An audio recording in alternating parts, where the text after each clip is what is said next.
মাদ্রাসা service commission.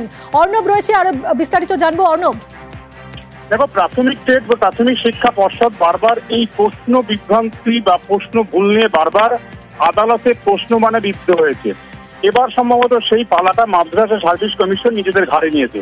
কারণ গতকালই যাদবপুর বিশ্ববিদ্যালয়ের বিশেষজ্ঞ কমিটি কলকাতা হাইকোর্ট রেজিস্ট্রার জেনারেলের কাছে রিপোর্ট দাখিল করেছে, যেখানে 2022 সালে হওয়া শারীরিক শিক্ষার মাদ্রাসা সার্ভিস কমিশনের নেওয়া যে পরীক্ষা, সেখানে মোট 11টা প্রশ্নের বিভ্রান্তি বা বিতর্ক ছিল বলে এই 11টা প্রশ্নের সঠিক উত্তর কোনটা সেটা জানতে যাদবপুর বিশেষজ্ঞ কমিটির কাছে পাঠায় বিচারপতি অনিরুদ্ধ রায়।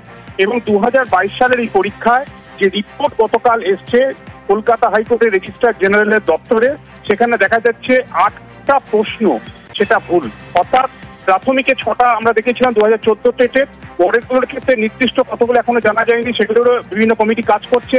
2022 টেট নিয়েও 17 নিয়েও এরকম অভিযোগ রয়েছে। কিন্তু মাদ্রাসা সার্ভিস কমিশনের ক্ষেত্রে এবার দেখা গেল 11টার মধ্যে 8টা প্রশ্ন ভুল, এবং এই প্রশ্ন ভুল রিপোর্ট ইতিমধ্যেই এসে পৌঁছেছেন।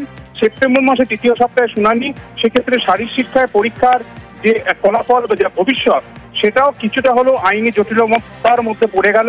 নিয়ম অনুযায়ী প্রাথমিকের ক্ষেত্রে যেটা আমরা যেমনটা দেখেছি যে ভুল প্রশ্ন অ্যাটেন্ড করলে ফুল মার্ক দেওয়ার কথা, কাজে 8টা প্রশ্ন ভুল। সেক্ষেত্রে আদালত কিভাবে তার পর্যবেক্ষণ নেয়, কি নির্দেশ দান করে, পুরো বিষয়টা নিয়ে কলকাতা হাইকোর্ট কি রায় দেয় পরবর্তী সময় সেপ্টেম্বর মাসের 2য় সপ্তাহে, সেদিকেই তাকিয়ে দেয় পরীক্ষার্থীরা। কিন্তু মূল বিষয় হচ্ছে প্রশ্ন ভুল আটকানো যাচ্ছে না।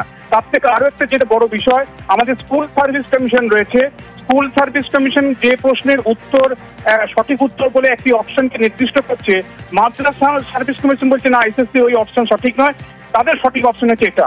কাজে এই প্রশ্ন বিভ্রান্তি সেটা কি তৈরি করা নাকি অনিচ্ছাকৃত হয়ে যাওয়া?